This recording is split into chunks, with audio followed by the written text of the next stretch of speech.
like a dream. By contrast, God is manifest, truth and consciousness.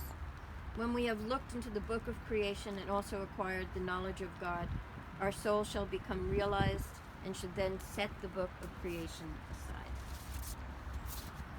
There's one more. This is from Prem Rawat to a friend of his who lost his wife, but I felt it was appropriate. Please accept my deepest condolences, and I'll put it as Jean. Jean will be missed by all of us. Sometimes it's hard to figure out why, especially when the head rings with all the different explanations and rationalizations. Nonetheless, at these times one has to stand back, look at the simplicity, and accept it, for there is no other choice.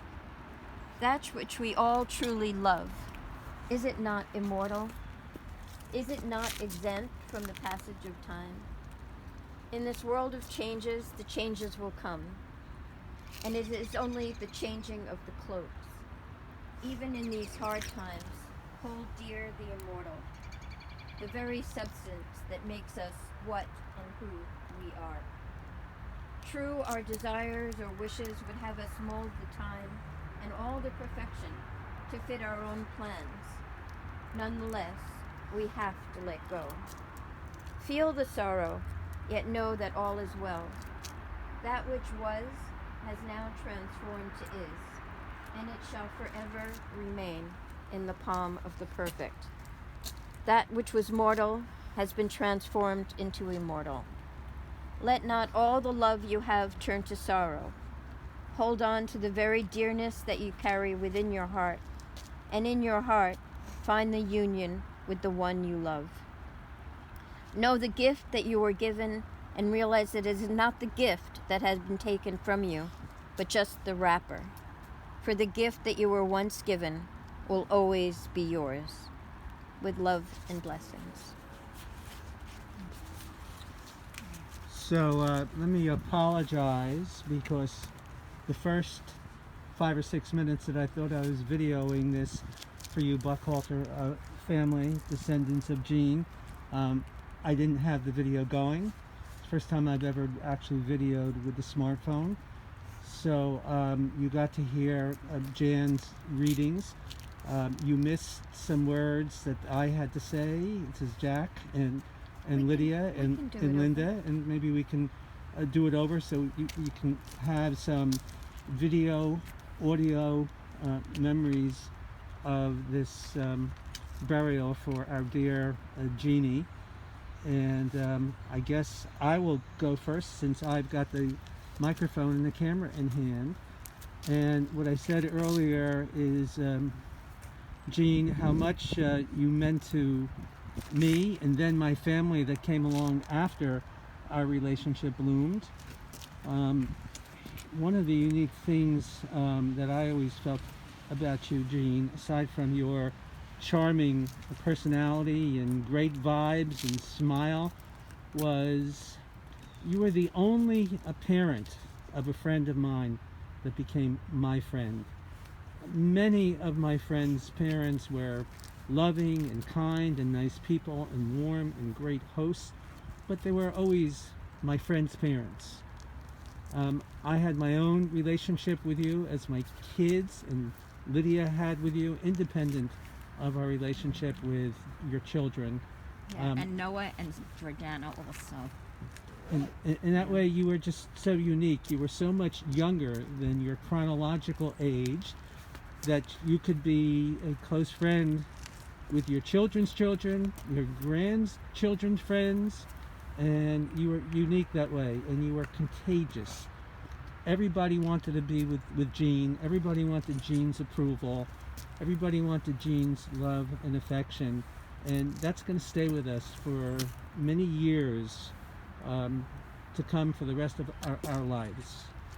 And Lydia, do you mind repeating what you had to say before about my darling? Whenever I would call, she'd say, "Oh, how are you, my darling? How are you today?" And she was my surrogate mother, as she was to a number of other people, and she was just my last couple of visits with her, with Rosie in February, were just, I'm just so Moments to cherish. blessed that I could cherish those moments. It's absolutely. I don't know if you want me to reread this quick poem. Did you get this one? I didn't There get are the poem. Why stars. don't we just have Linda Yeah, Linda, you say some words so that Yeah. Bucky and Suki and Yeah, Jessa and Sage and Dylan and the grandchildren here. will have this for posterity. My darlings, she's resting in peace. No pain, which was very beautiful. She was a part of our lives forever, but more than that, she was always in our hearts and always gave to us all of her heart.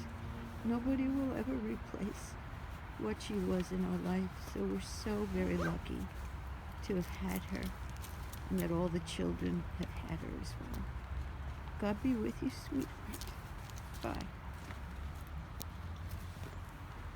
Okay, you want me to reread this, or did you get this? There are No, stars. I didn't get this. So just do the one with Okay, the birth is the beginning, death is the destination. Okay, birth is a beginning and death a destination. Life is a journey. From childhood to maturity and youth to age. From innocence to awareness and ignorance to knowing. From foolishness to discretion and then perhaps to wisdom. From weakness to strength or strength to weakness and often back again. From health to sickness and back we pray to health again. From offense to forgiveness, from loneliness to love, from joy to gratitude, from pain to compassion, and grief to understanding, from fear to faith, from defeat to defeat to defeat, until looking backward or ahead, we see that victory lies not at some high place along the way, but in having made the journey stage by stage. A sacred pilgrimage. Birth is a beginning and death a destination, and life is a journey. A sacred pilgrimage to life everlasting.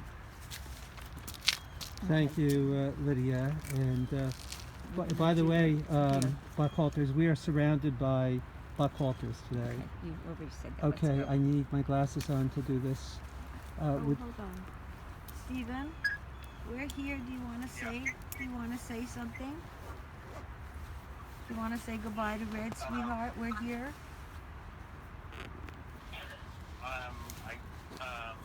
Goodbye. I don't know. What would I say? You just said it. You just said it, my darling. You just said it. I love her. I talked to Sharon for an hour, and there is so